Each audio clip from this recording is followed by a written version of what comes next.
jurisdicción constitucional es aquella parte de nuestra disciplina que, teniendo como presupuestos la supremacía jerárquica de la Constitución sobre cualquier otra norma del sistema jurídico y la necesidad de someter el ejercicio de la fuerza estatal a la racional del derecho, se ocupa de garantizar el pleno respeto de los principios, valores y normas establecidas en el texto fundamental.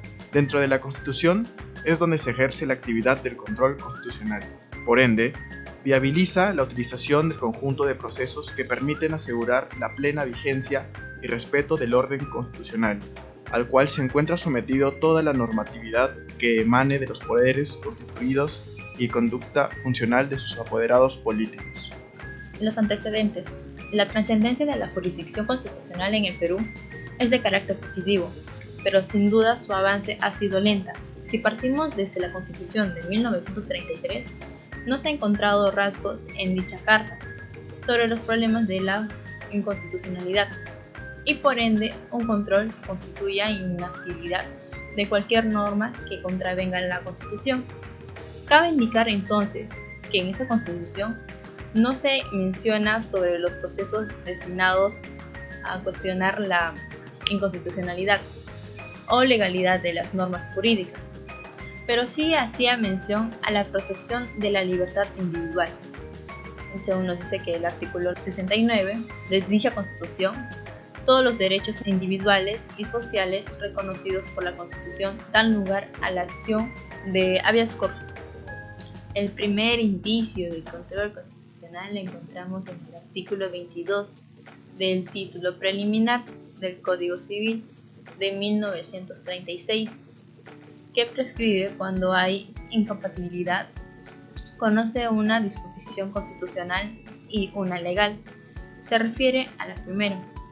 Fue un dispositivo que daba la posibilidad a los jueces de hacer control constitucional. Sin embargo, el Poder Judicial de ese entonces, teniendo ese dispositivo, no realizó un control significativo de las leyes inconstitucionales. Inclusive se llegó a sostener con el motivo del célebre habeas corpus interpuesto por el expresidente José Luis Bustamante y Rivero, que el artículo 22 del título preliminar del Código Civil, en que se pretende sustentar la facultad judicial para no aplicar las leyes, no puede regir sino un campo restringido del derecho civil, ya que dicho código no es un estatuto constitucional, sino una ley que norma las relaciones sociales de la vida civil. García Belaúnde dice que los jueces no produjeron la jurisprudencia que haga efectiva este principio para enfrentar al legislador. Hubo una actitud tímida, argumentando que no existían claros criterios para su aplicación y que solo era viable para el derecho civil. En el año 1963 también se hizo una manera reiterada a los jueces para dejar de aplicar normas que sean contrarias a las cartas magnas, esto a través de la Ley Orgánica del Poder Judicial. Como siempre, en nuestro país los legisladores tienden a copiar modelos jurídicos. Decimos esto porque en 1978 su influencia de la Constitución española hizo que nuestro país asumamos el modelo del Tribunal de Constitucional, al que se denomina en nuestra política Tribunal de Garantías Constitucionales, que fue asumida y plasmada en la Constitución de 1979. Podemos percibir que el control constitucional con esta nueva Carta Magna ha sido muy limitada, pero primero por la naturaleza de su estructura y en segundo lugar por lo limitado de sus atribuciones concedidos al Tribunal de Garantías Constitucionales y sobre todo por el difícil acceso de la ciudadanía. Tribunal de Garantía Constitucional. Las garantías constitucionales son los derechos de las personas establecidos en la Constitución de cada país. Como son las constitucionales, no hay leyes, decretos ni resoluciones que puedan atentar contra ellos.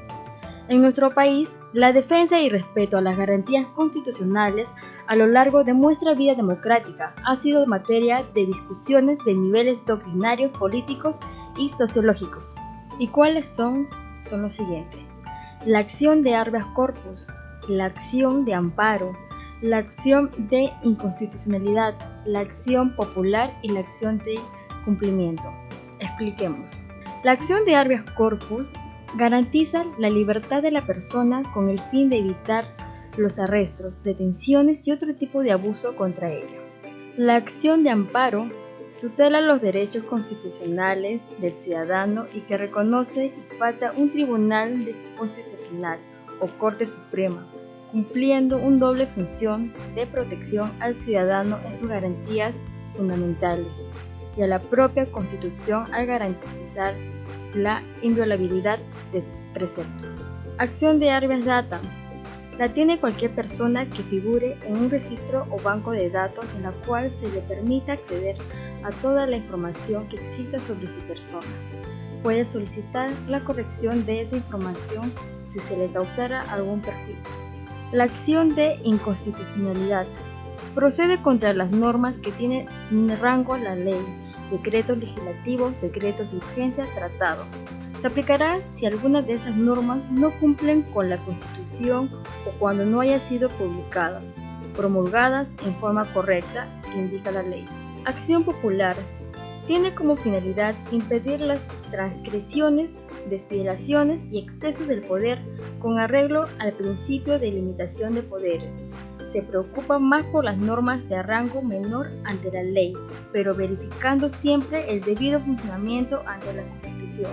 Acción del cumplimiento es la obligación que tiene el Estado en cumplir con las disposiciones que tiene en una norma legal, disposiciones que buscan hacerlo cumplir a favor de las personas sin demora.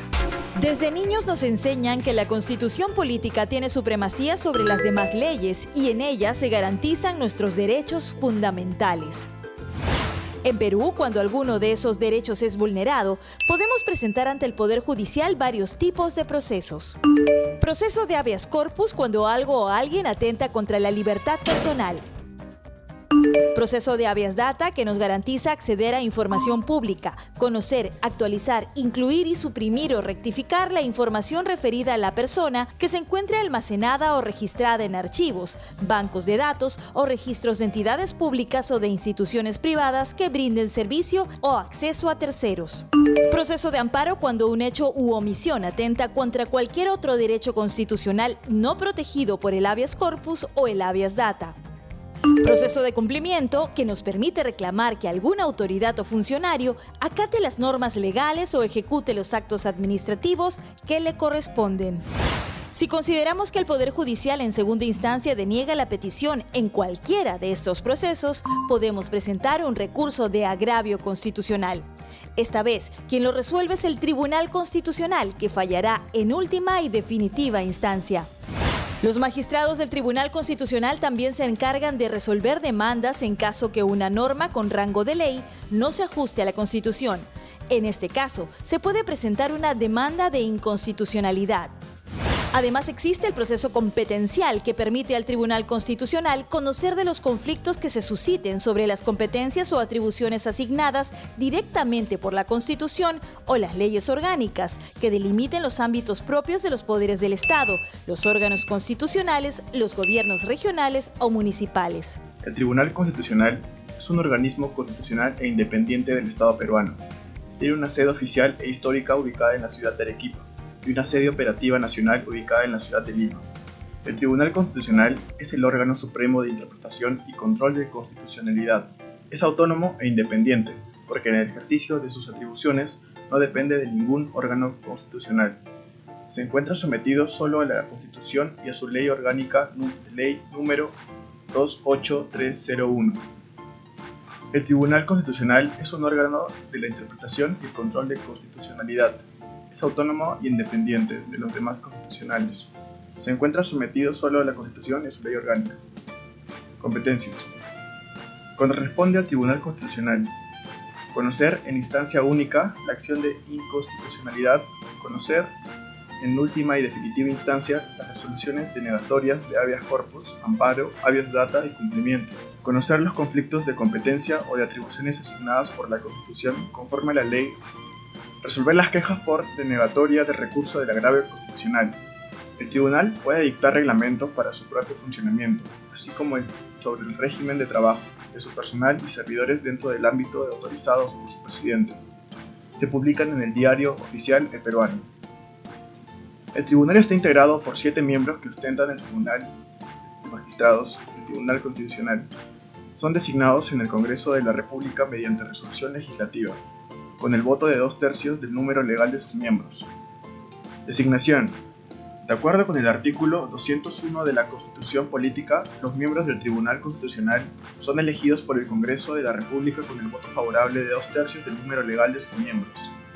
Para el efecto, el Congreso designa una comisión especial, integrada por un mínimo de 5 y máximo de 9 congresistas, respetando en lo posible la proporción de cada grupo parlamentario en el Congreso, para encargarse de recibir propuestas y seleccionar a los candidatos antes de ser propuestos al Pleno. La designación para el cargo del magistrado del tribunal se hace por 5 años sin posibilidad de reelección inmediata. Los magistrados del tribunal continúan con el ejercicio de sus funciones hasta que hayan tomado posesión quienes han de sucederles. Funciones. La función del magistrado del tribunal es a dedicación exclusiva. Está prohibido desempeñar cualquier otro cargo público o privado, ejercer cualquier profesión u oficio, a excepción de la docencia universitaria, siempre que no afecte el normal funcionamiento del tribunal. Los procesos constitucionales. El Código Procesal Constitucional, Ley número 28237, regula los procesos constitucionales previstos en el artículo 200 y 202, inciso 3, de la Constitución. Se pueden distinguir 7 procesos constitucionales: el proceso de habeas corpus, proceso de amparo, proceso de habeas data, proceso de cumplimiento, proceso de inconstitucionalidad, proceso competencial, proceso de acción popular. Los procesos constitucionales se clasifican en función del objeto de protección de cada uno de ellos. Existen 3 clases. Procesos de tutela de derechos. Tienen por objeto la tutela jurisdiccional de los derechos constitucionales. Corresponden a este tipo de procesos: el proceso del habeas corpus, el proceso de amparo, el proceso de habeas data y el proceso de cumplimiento. Proceso de control normativo. Tienen por objeto obtener jurídicamente la primicia de la Constitución, respecto a las leyes o normas con rango de ley. En el caso del proceso de inconstitucionalidad, y la primicia de la Constitución y de ley respecto al resto de normas de rango inferior a la ley. En el caso del proceso de acción popular, en ambos procesos es el orden jerárquico de las normas, principio de jerarquía de las normas de nuestro sistema jurídico en el que constituye el objeto de protección. Proceso de conflicto competencial. Tiene por objeto la protección de las competencias de la Constitución y las leyes orgánicas atribuyen a los poderes del Estado, los órganos constitucionales y a los gobiernos regionales y locales, municipalidades. Las normas jurídicas de la Constitución son el sustento de todas las normas infraconstitucionales, que se sitúan sobre la base de estas, como si fuera un muro de ladrillos en donde cada ladrillo da soporte al que está encima del otro, como cada norma dota de validez a la norma de menor jerarquía que sostiene. Dentro de este esquema se despliega el control de la constitucionalidad, es decir, el análisis que se hace sobre las normas a fin de que ninguna vulnere las normas constitucionales. Gráficamente, el análisis se centra en observar si hay ladrillos que no sustentan la base de la estructura, y si pasa esto, entonces estamos ante una norma inconstitucional. En este orden de ideas, la norma constitucional sirve de base para el sustento de todo el ordenamiento jurídico. Entonces, la validez de las normas jurídicas infraconstitucionales dependerá de su armonía con la norma constitucional. Para ello, deberá hacerse un control de su constitucionalidad. En otras palabras, un examen para saber si una norma es constitucional o no. En ese sentido, este puede dividirse en 3 tipos de clasificaciones, cada una de las cuales presentan 2 maneras contrapuestas de control constitucional. Según el tipo de análisis, se divide en control abstracto y control concreto. El control abstracto es abstracto porque el examen incide en un análisis estrictamente normativo, es decir, solo observamos normas en abstracto no aplicadas a un caso concreto. Por ejemplo, cuando analizamos una ley para saber si es constitucional o no, no vemos cómo se aplica dicha ley. No importan los casos concretos, analizamos en abstracción solamente las normas. Por ende, si es que la norma es inconstitucional, entonces los efectos serán generales, es decir, que se apartará la norma del ordenamiento normativo y ya no se aplicará más. El control concreto incide en un análisis de aplicación normativa, es decir, aplicamos la norma a un caso concreto. Por ejemplo, cuando la aplicación de una ley vulnera los derechos fundamentales de una persona en específico, pero no vulnera los derechos de otros. No se puede eliminar dicha norma. La consecuencia jurídica sería la inaplicación de la norma solo para el caso concreto. En este control también se llama control incidental, porque analiza incidentes, según el tipo de autoridad. Ahora viene el poder de examinar la constitucionalidad de las normas, el cual debe estar encomendado específicamente a ciertos órganos públicos. Aquí vemos la clasificación del control constitucional, según el tipo de autoridad. Cuando dicho poder está difundido entre varios órganos comunes, se llama control difuso. Por el contrario, cuando el poder de hacer un control constitucional está concentrado en un solo órgano, se llama control concentrado. Ejemplo: el Tribunal Constitucional peruano tiene el monopolio del control constitucional abstracto sobre las normas con rango legal. Este control es concentrado. Por otro lado, todos los jueces del Poder Judicial tienen la potestad de implicar las normas al caso concreto, cuando su aplicación vulnera la Constitución. Aquí vemos un control constitucional difundido entre todos los jueces ordinarios. Según el tipo de infracción. Infracción directa. Es directa cuando una norma infraconstitucional de menor jerarquía que la Constitución vulnera una norma constitucional. Infracción indirecta. Cuando una norma infralegal de menor jerarquía que la ley vulnera una norma legal. Cabe recalcar que la Constitución señala que se debe respetar las jerarquías normativas. Por ejemplo, a través de una acción popular, que es una garantía constitucional, se pretende que una sala de la Corte Superior realice un control de constitucionalidad por infracción indirecta a la Constitución, cuando una norma reglamentaria tiene un menor rango normativo de una ley, vulnera una ley. Resumiendo, según el tipo de análisis, control abstracto es un análisis puro de una norma sin ver casos concretos. El control concreto analiza la aplicación de la norma a un caso concreto. Según el tipo de autoridad, control difuso está difundido entre varias autoridades y el control centrado está concentrado a una sola autoridad. Según el tipo de infracción, control directo observa una vulneración a una norma constitucional. Control indirecto observa una vulneración a una norma legal. Estos controles se han agrupado en dos sistemas, que son los sistemas originarios del control constitucional, desde una perspectiva histórica. El sistema americano se caracteriza por ser difuso y concreto. Por tanto, el control está a cargo de cualquier órgano judicial ordinario, dentro del marco de una situación concreta, por lo que su eficacia es particular. Sistema europeo es un control concentrado a un ente particular y autónomo, que no pertenece a ninguno de los poderes del Estado, quien tiene la capacidad de anular leyes inconstitucionales con efectos generales. Esto no aplica que las naciones estén obligadas a aplicar uno de ellos, sino que son libres de usarlos a su conveniencia o incluso todos a la vez en diferentes circunstancias. De lo ya antes dicho de la jurisdicción constitucional implica asegurar la regularidad del ordenamiento jurídico, así como tiene la tarea paulatina de su integración mediante la interpretación dinámica de la Constitución. Bueno, en términos generales, la Constitución de 1993 mantiene el modelo de jurisdicción constitucional previsto por la Carta de 1979, efectuando algunos ajustes y modificaciones. En este sentido, los procesos o garantías constitucionales tomados por la Carta de 1979 han sido regulados imponiéndoles algunos ajustes y restricciones, tal como ha venido sucediendo con el amparo, y en otros casos se han introducido elementos positivos y que a su vez las procedencias durante los regímenes han sido de excepción. Bueno, en estos últimos procesos incorporados son en ocasiones innecesarias. Por ejemplo, está la acción de cumplimiento, que pueden ser reemplazadas por el proceso contencioso del administrativo. Estas mismas garantías establecen un mecanismo destinado a proteger a la Constitución y el Estado de Derecho. A través del proceso se procura proteger los derechos fundamentales, vigilar la constitucionalidad normativa, sancionar las conductas antisociales, impedir el ejercicio arbitrario del poder y solucionar o prevenir los conflictos. Ya que este es un proceso, la composición y prevención del conflicto por medio del cual las personas se someten son intereses contrapuestos a la sanción de un tercero. ¿Qué quiere decir esto?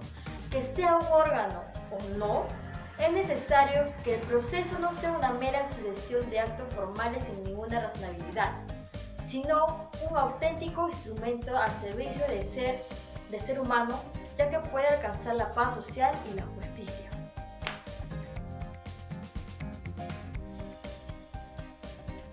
En conclusión, podemos decir que la Constitución de 1993 mantiene el modelo de jurisdicción constitucional previsto por la Carta de 1979, efectuando algunos ajustes y modificaciones.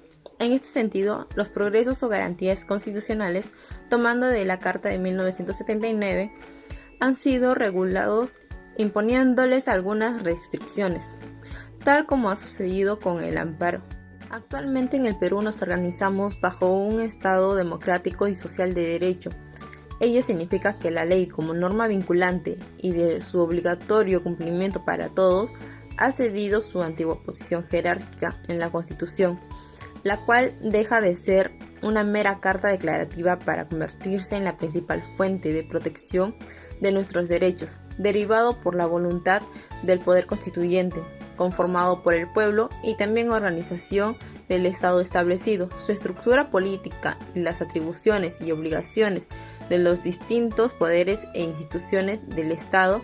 El Tribunal Constitucional peruano es un órgano de control de la constitucionalidad, siendo una de las principales del soporte jurídico-político del país, por lo que merece ser resguardado y así dotarlo de leyes que agilicen y hagan más eficaz su funcionamiento, para que perduren en el tiempo y en la historia, a efecto de que nuestro país tenga una estabilidad económica para el beneficio de los ciudadanos. Gracias. En conclusión, el control constitucional es un mecanismo que tiene por finalidad garantizar la primicia y eficacia de la Constitución, la que debe ser acatada y cumplida por todos los órganos del poder público, los gobernantes y los gobernados, así como en verificar si las leyes, decretos o resoluciones contradicen a la Constitución, por el fondo o por la forma, con normas infraconstitucionales, a través de los distintos controles ya mencionados, los cuales dan lógica a todo un sistema, comprendiendo también la protección de los derechos fundamentales de las personas consagradas a una Constitución.